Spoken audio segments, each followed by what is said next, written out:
The Prince, released by U.S. broadcaster HBO, depicts the life of young George and his trials and tribulations behind the walls of Buckingham Palace.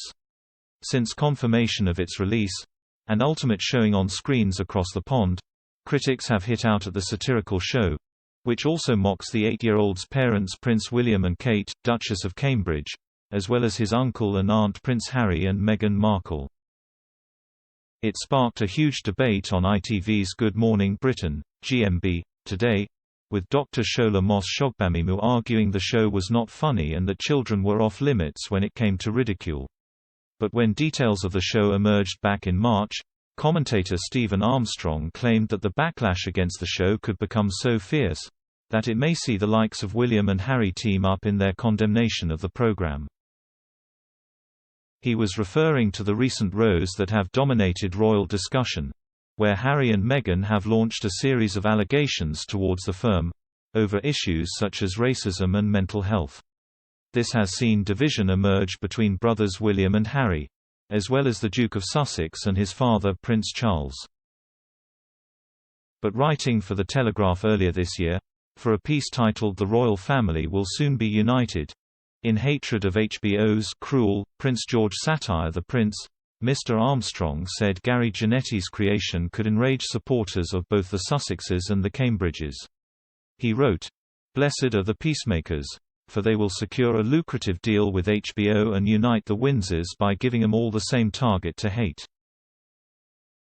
So, all hail Gary Janetti, creator of upcoming HBO Max animated series The Prince. You may not have heard of him yet, but he's soon to be even more unpopular than Piers Morgan among a certain sector of royal watchers. Mr. Janetti, who has previously worked on hits such as Family Guy and Will and Grace, came to the forefront of royal observers' minds thanks to his Instagram account. The account merged pictures of George with shots of royal life, with sarcastic comments written underneath, with Meghan one of the main targets for his punchlines. Mr. Janetti himself voices George, while Orlando Bloom is Harry and Iwan Rheon cast as William. And the cheap shots at the royals, including a running joke that compares Charles' wife Camilla, Duchess of Cornwall, to a horse, will see both sides of the Windsor family unite in its anger. Mr. Armstrong added, "Cambridge supporters hate the very idea of the show for its whole camp as Christmas George, and question the morality of making a small child the focus of an adult satire." Meanwhile, Team Meghan commentators have already labeled Janetti witless, deeply sexist, and lazy as all hell. Tom Hollander, originally lined up to play Charles and Philip, has sidled quietly away from the project, allowing Downton Abbey's Dan Stevens to lose any chance of a knighthood in his place.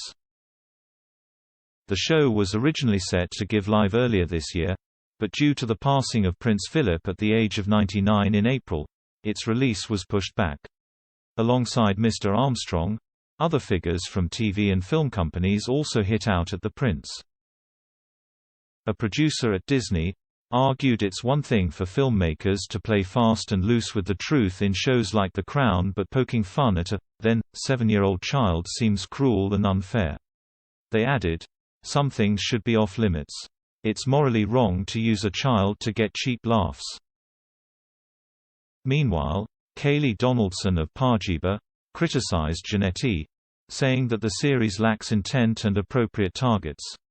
She concluded, "It's just post after post of a 54-year-old man pretending to be a child so that he can spew the mundane level of misogyny that both the general public and the royal media already deal in."